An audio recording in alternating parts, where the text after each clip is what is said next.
Well, welcome to the Tablecasters. We are so excited to welcome Sheila McIntyre to the table today. Sheila, thank you so much for joining us. Thank you so much for having me, ladies. We are so excited. We're going to hear more about your book called Steep in the Word, Live Boldly and Flavorfully. And you, this book, I've just kind of read bits and pieces of it, but what I've read, I'm so excited for. So, share with our listeners a little bit. We don't want to give too much away. We want people to go and buy your book and read your book, but just a little snippet of what your book is about. So, this book was really on my heart about 10 years ago, and the Lord gave me the title 10 years ago, and I sat on it for a while. I was writing the devotionals, and that's what it is. It's a 21-day devotional. And I sat on it for a while because I was just really scared to take that leap and to make it all come together. And I wasn't sure what I didn't know and what I did know and how it was going to come together in a way that was. I'm a perfectionist. Let's put it that way. That's the simplest way to put it. I wish I wasn't sometimes. Although the side note to that is I'm usually very detail oriented. So, if my husband says, honey, where's this? Or baby, where's this? I'm like, oh, it's here. It's here. And he goes, how do you remember all that? So I guess there's a side note to making sure that you know exactly where things are and being perfectionistic. But so the book has been on my heart for about 10 years, and I kept writing devotionals, and they would be in a notebook, and I'd have all these pieces of paper. I'd write in different odd spots. I'd be working at work, or I'd be up in my office, whatever it happened to be. But then it got to a point where that's all I was doing, was just writing these devotionals. So 10 years later, I have a book, and it is 21 days. And some people wonder why it's not longer, but I felt 21 days was a good bite-sized book that people could really sink their teeth into and feel like they've accomplished something. We can do things for 3 weeks. Often people will say doing a new habit takes 3 to 4 weeks, maybe 5 weeks.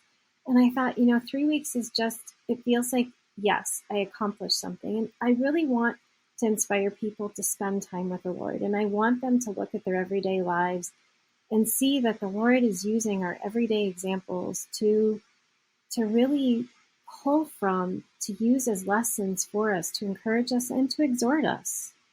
Preach. You're in good company.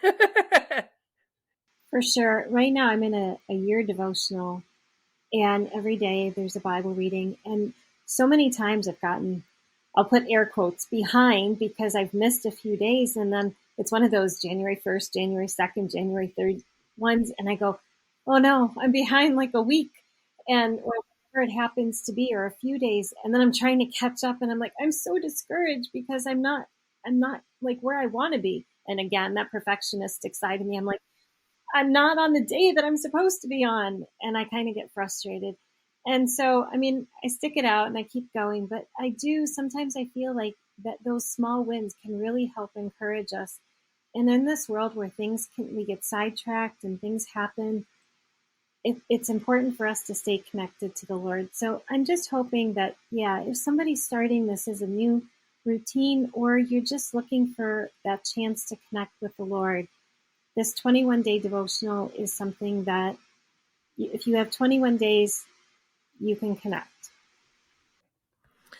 I love that because I think a lot of times you dive into something like a devotional or a Bible study, and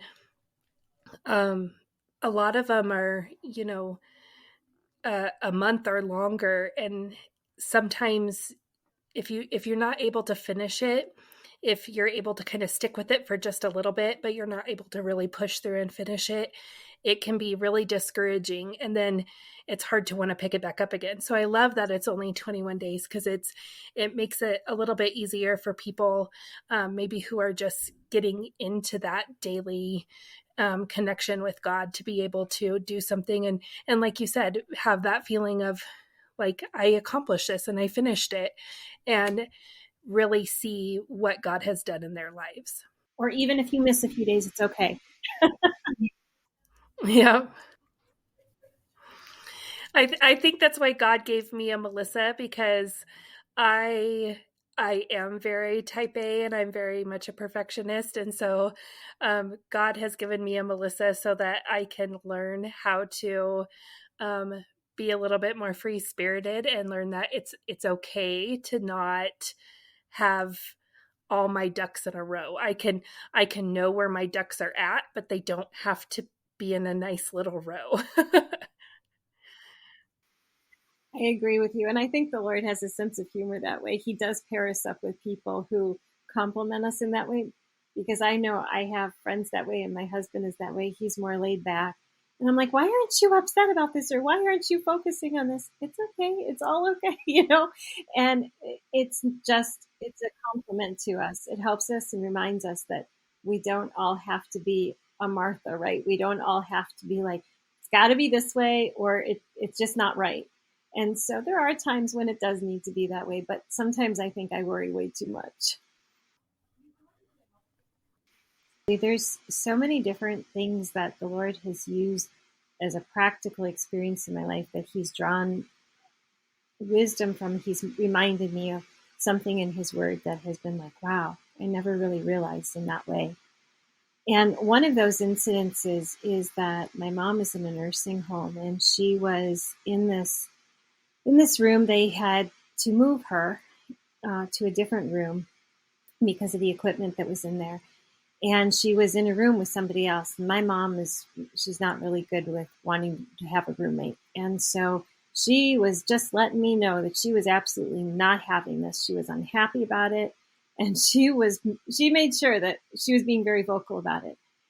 And I am kind of like, I don't know what to do about this. And so she relayed a story not long after she was moved to this room, where the lady who was in the room with her was named Louise. They called her Wheezy. And this night that she told me the story afterwards, obviously, but the lady couldn't breathe. And my mom was the one who sounded the alarm that she couldn't breathe. And so they came in and worked on her, and they were losing her. And finally, they got her to the point where she stabilized. And it reminded me of the verse in Esther where it talks about, the Lord calling us for such a time as this. In that case, it was Esther. And had my mom not been in that room, that lady very well could have died. And so it reminds me that we're put in places that sometimes we're just absolutely vocal with the Lord about, like, I absolutely do not want to be in this place. I don't want to be doing this particular thing. And I'm really mad because this is not where I should be. And then He reminds me that this is exactly where I want you. He knows who needs us. He knows why we need to be there. And sometimes, even with how vocal we are about it, He knows better. And He knows that maybe we're that one person who can touch all those spheres that we're connected to, that can sound the alarm, or that can provide a word of wisdom, or that can help somebody who's going through something. So that was really the inspiration for one of the devotionals that I wrote, where it was based on that verse in Esther.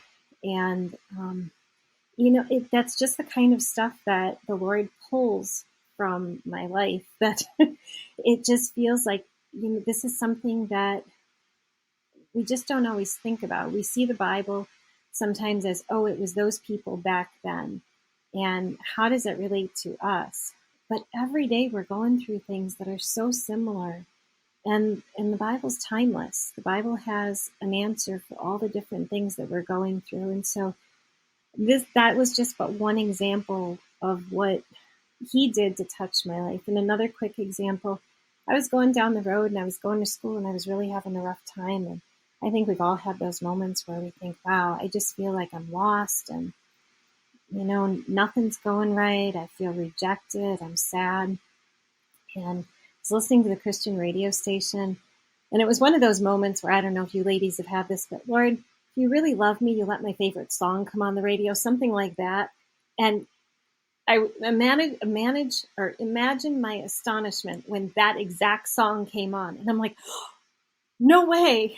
And it was I Am Loved by Stars Go Dim. And I thought, no way. And I had tears in my eyes because I thought, Lord, you could have not done that. You could have not put that song on, and people would be like, oh, it's just coincidence. Absolutely not. And I just truly felt like that was a hug from the Lord. I am so loved. And that song at that moment was what I really needed to hear to not only bolster my faith, and the Lord is so good because He doesn't need to do any of that, but it's just one example of, I'm giving you a hug. I love you, my child. I created you. I hear you. I see you. And here, you asked me to do this. I can do this for you. And so, again, that was another one of the devotionals I wrote. And these are just things that they're quick devotionals, but for me, they were things that they just really touched me in a way that I hope my audience, those that read it, I hope that it'll touch their hearts and lives too in that way. I I love that because I think so often we um we look for God, and then it's easy to discount him in all of the ways that he communicates with us. And so to have those real life experiences told by other people, uh, so that you can understand, just God talks to each of us individually, and he knows each of us individually. And I think so often we kind of have this preconceived notion of this is how God communicates. And so to have a variety of different ways that God talks to other people, it kind of opens your eyes to the fact that he might be communicating to you in a different way. And by you sharing those things, it could open people's minds to just that, okay, maybe God does talk to me in this way, and maybe I can find him in these areas. Yeah, absolutely. And I'm not going to say I mean, that doesn't mean every single time I ask for a song it comes out. But in that moment, it was just one way that he demonstrated his love to me, that I was really just going through a really hard time. And you're right. He speaks to us in different ways. So when I go for a walk, I really enjoy just seeing what the Lord has created. Just so much beauty, so much variety, so much color.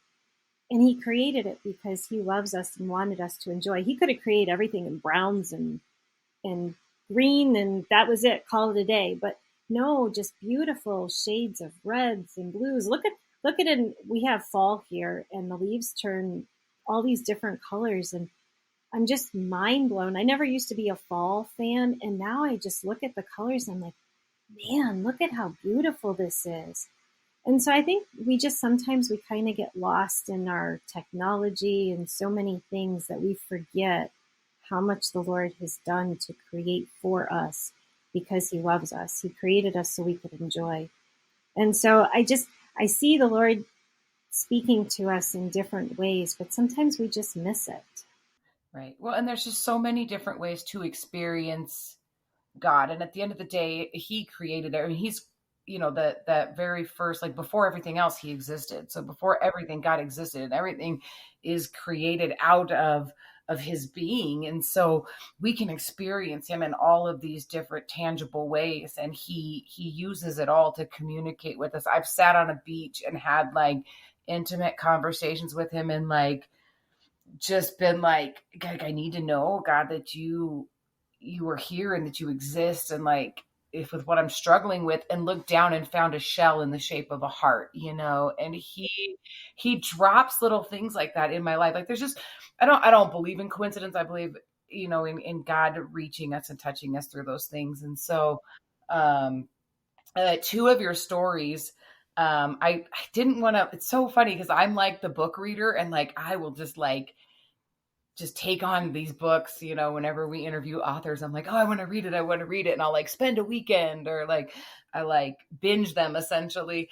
But with yours being a devotional, I was like, oh, I don't want to do that. Like, but I'm also going to talk to her before I read the whole thing. So, but two of the stories that I got, one, I often relate myself to like, especially as a parent, and I know you said you're a teacher, and Amanda, she also works, with the middle schoolers.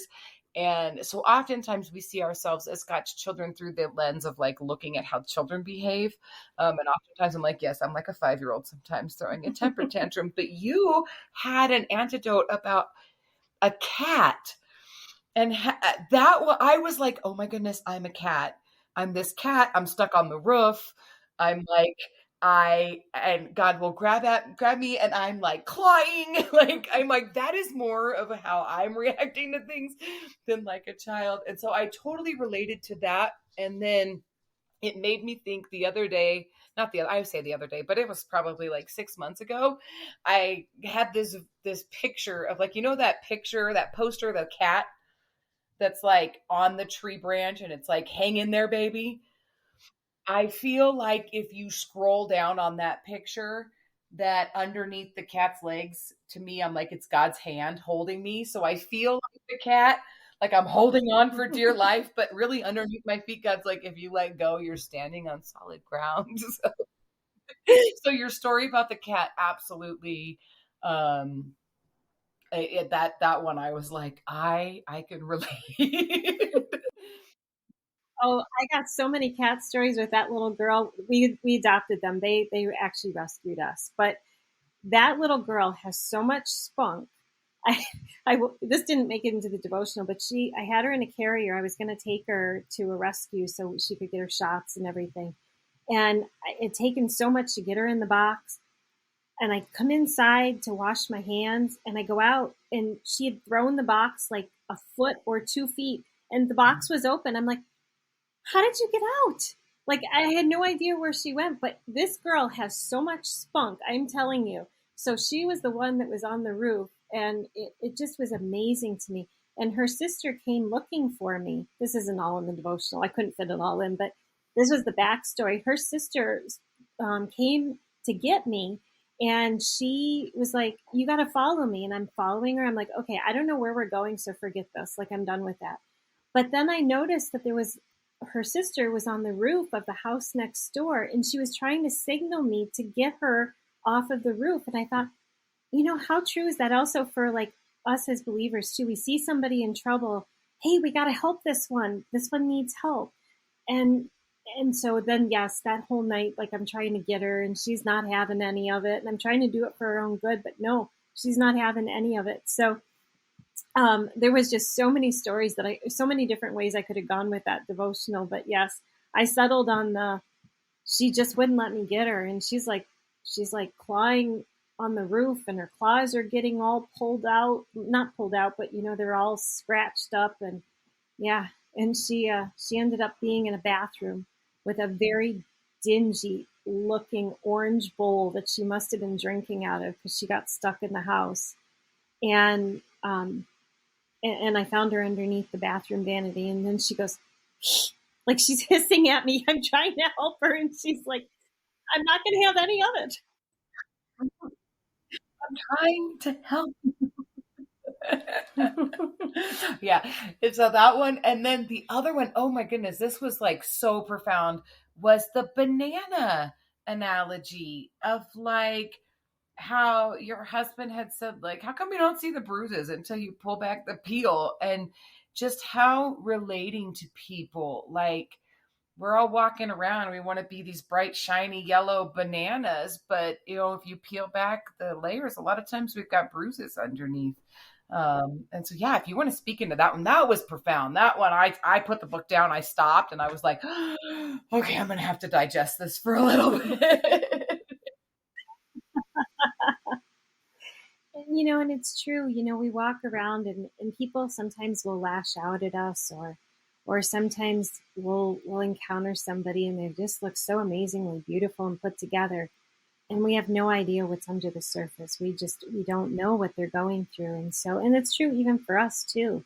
We can look so put together and so ready to take on the world, and maybe we look successful, and we just seem like to everyone else we're the perfect epitome of a Christian and a human, and we've got so much stuff going on. So people just don't always know what's brewing underneath the surface. Like, what wounds have we encountered? Yeah. And so if somebody picks up your Bible study, which I think they should, it's been good so far. Like I said, the parts that I've read, like, I really like, even that, I was like, oh, I've never thought about that. And then I'm working through being judgmental, and I'm like, when I pick out banana, like I will leave a store and walk around the entire banana rack and be like, oh, nope, not today. And I kind of look around for the produce guy. I'm like, did you see these? Like, so I think God's got something in there for me. I'm like very picky about and then like I get really picky about how they handle them when they check them out. I'm like, look, don't put them in the bag. They'll stay out. Do you see how nice and pretty yellow those are? Do not, you're gonna bruise them. Like I have a weird, that's just too much information there. Let me tell you about my banana habit. But what for anybody who does, like when they read through this and they spend, if they don't line up on every day, but if you spend some time and you steep in the word, what would you want them to take away from your book? So the thing that the Lord has really put on my heart is to share with other believers, to help build them up, to encourage them, and to exhort other believers. I think that we need both. We need balance. And I think that's one of the things that's really lacking in today's society, is that we not only need to be encouraged for the things, a lot of us are down. There's a lot going on in the world, and there's things that really get us sad and feeling like there's just not any hope. And so I want there to be hope. I want there to be encouragement, because the Bible is full of people who went through really hard things. Look at Job, and there was hope. It didn't mean he didn't have hard things that he went through, and it didn't mean that the pain still didn't exist, but there's always hope in the Lord.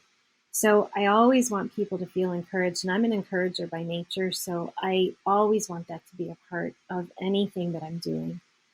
But I also feel like we need to be exhorted too, because if we're not growing in the Lord and we're not seeing where things are that we can do better, and we're not seeing, I know sin isn't a popular term these days, but if people don't see that, in order for us to grow, we have to weed out the sin that's in our lives. And we can only do that with the Lord helping us through that.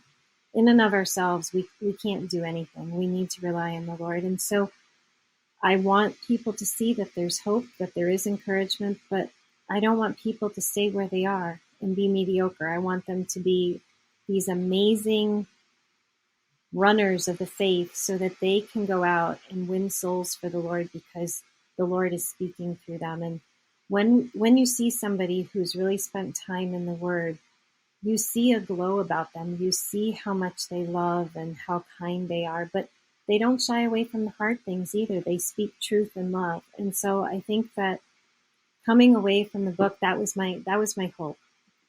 That's my prayer for people, that they would draw closer to the Lord, be filled with encouragement, but also be exhorted to be better, to be stronger Christians, because that's what Paul exhorts us to do, is to run the race of our faith, and to make it to the end, and to not give up. Yeah, and maybe you and Amanda could both speak into this. I think that I agree with like all of that, and especially coming from a place of dealing with the next generation. So you work with high schoolers, and Amanda works a lot with middle schoolers, but seeing how these kids from so many different walks and areas of life show up in today's culture, and how as adults we can pour back into that, and especially being encouraged and in God's word ourselves. So if either of you want to touch on that a little, I think that'd be great.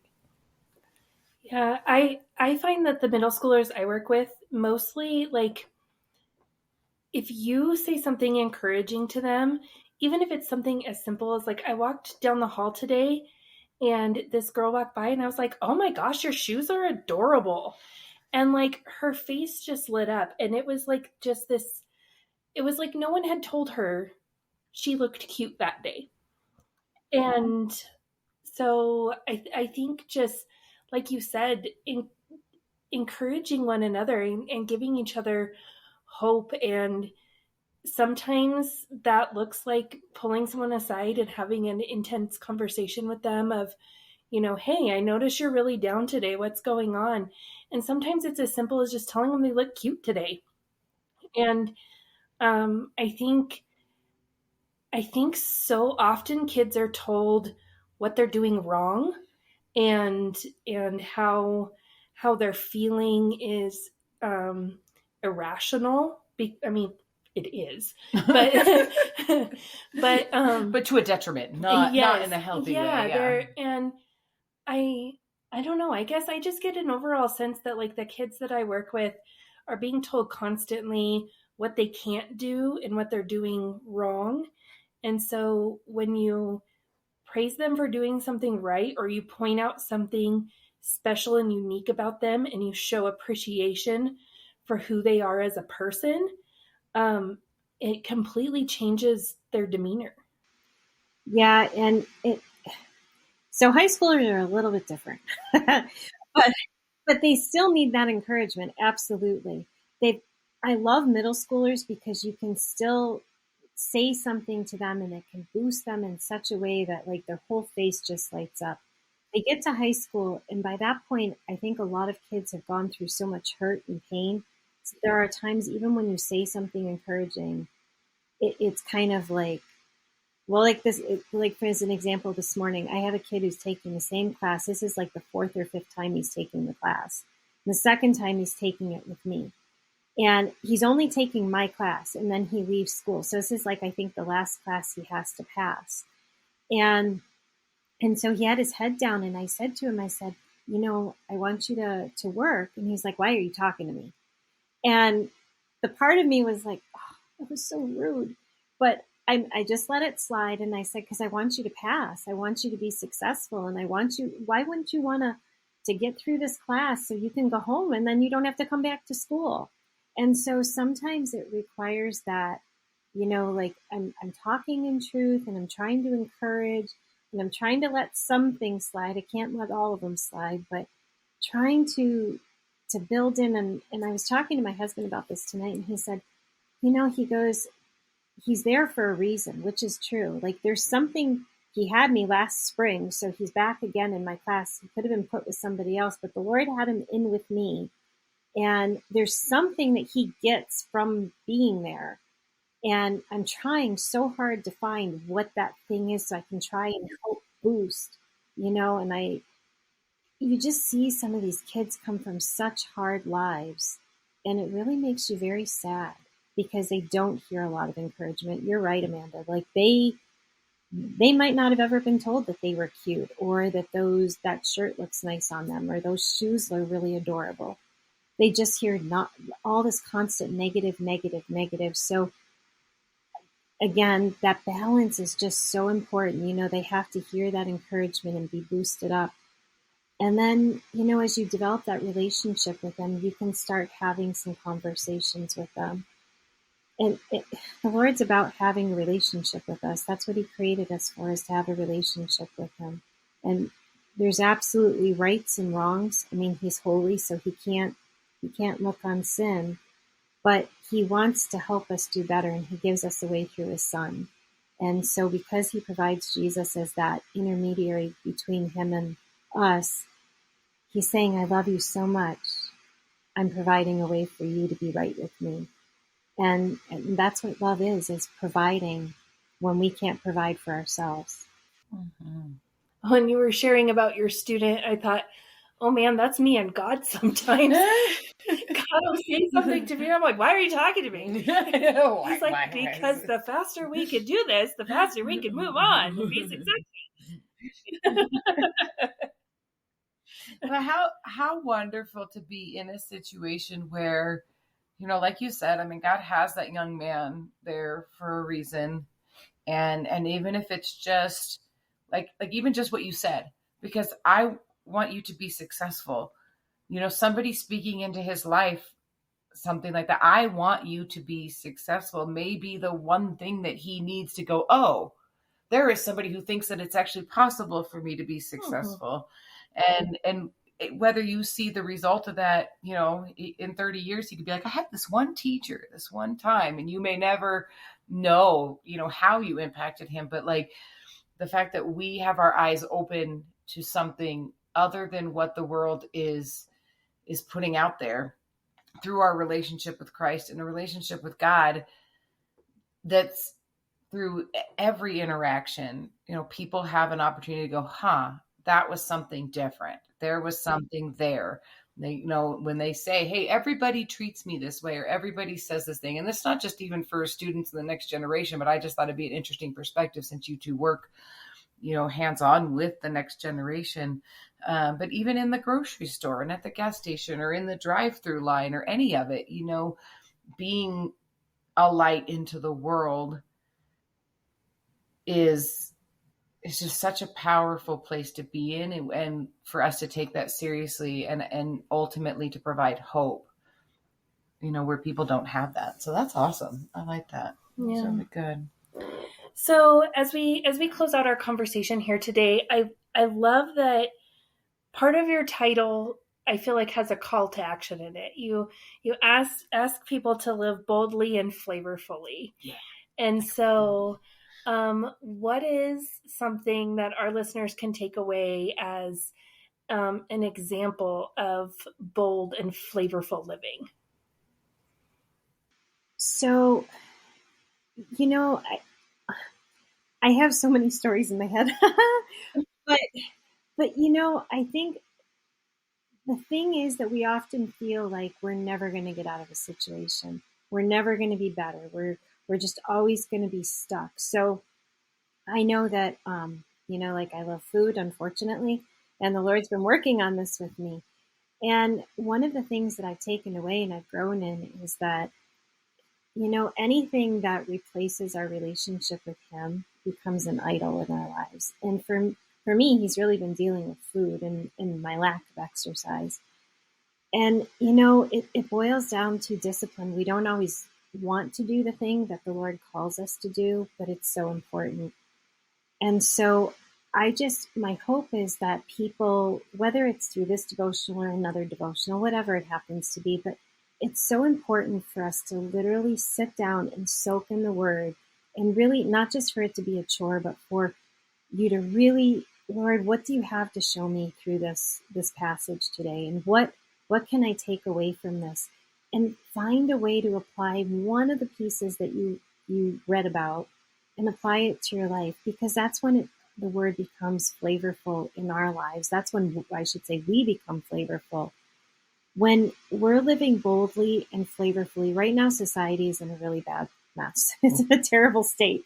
And it's because I feel like we as Christians, we choose not everyone, but we often choose not to be salty. We choose not to say much because we're afraid like we're going to upset the apple cart. But when we live boldly and flavorfully, and we have been digging into the Word, we've been steeping in the Word, the Lord transforms us through that Word, and we can be those lights and those testimonies, those living testimonies to people. There was a statistic that said right now there are less people going to church than ever before because they don't feel the church is relevant. We are very relevant. Christians are relevant. The Lord is still relevant. And He is our answer. But unless we start living our lives in a way that attracts people to the Lord through us, we're going to be in a really sad state. So my hope is, and my prayer for this nation is that there is revival and that people really steep in the Word and really spend time getting to know the Lord, because when the Word transforms us, we can be a transforming power in our society. Yeah, absolutely. I love that the title of your book is Steeping, because so many times we want to just pick it up and read it. We live in an instant gratification society, and we're like, okay, I'm just going to read this. I'm going to take this verse, and we take the black and white, concrete of the words and the letters on the paper, and we go, okay, I'm going to dissect it and live by this as word, instead of I'm steeping in the presence of God, and His Word is living and active, and it is piercing into my soul, and actually, like, where you have to make a response to God in that. I mean, I feel like I can read the words on the page and okay, but I also have the interaction with God, that when I go, oh, okay, well, I have to stop. Okay, God, what are you saying to me?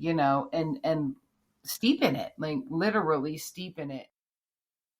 Well, Sheila, thank you so much for joining us at the table today. And we're going to put a link to your book. It is available digitally on Amazon, and we're going to put that in our show notes.